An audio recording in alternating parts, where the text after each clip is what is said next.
实际上，基于“一带一路”倡议，中国长期以来重视与太平洋岛国发展友好关系，但所罗门群岛自身的经济发展与社会治安维护能力有限。为维护所罗门群岛和南太地区的共同利益，促进所罗门群岛社会稳定和长治久安，中所签署了这份安全协议，可谓合情合理，符合各方利益。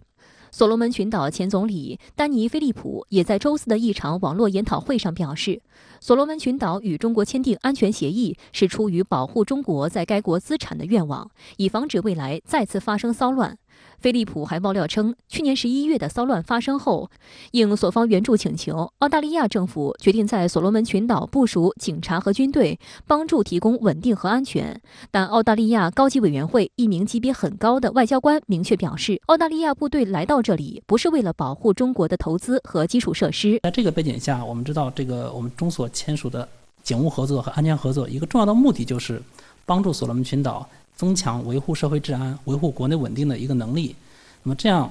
所罗门群岛的社会稳定了、安全稳定了，那么对我们在所罗门的华人华侨的发展也是很有好处的。所以对双方来说都是一个很有好处的一个事情。反观美国对所罗门群岛的忽然关切显得更为突兀。美国驻所罗门群岛大使馆已经关闭30多年，美国政府更是长达80年未曾对所国进行过访问。此次所罗门群岛主流英文媒体《所罗门星报》在对美国代表团的访问进行报道时，几次提到遗忘。文章写道，华盛顿自从2战之后，实际上就彻底遗忘了所罗门群岛，现在他终于想起来了，然后逼着索加瓦雷总理放弃和中国的协议。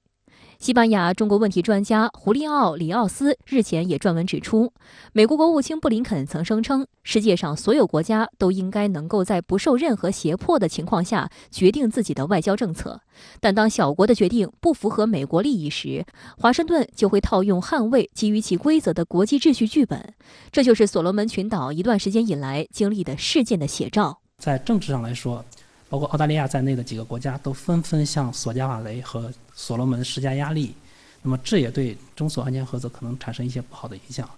不过我相信这个所罗门群岛也应该能认识到，就是这些国家对所罗门的关心，很大情况下是地缘政治考量，而不是真心关心所罗门群岛。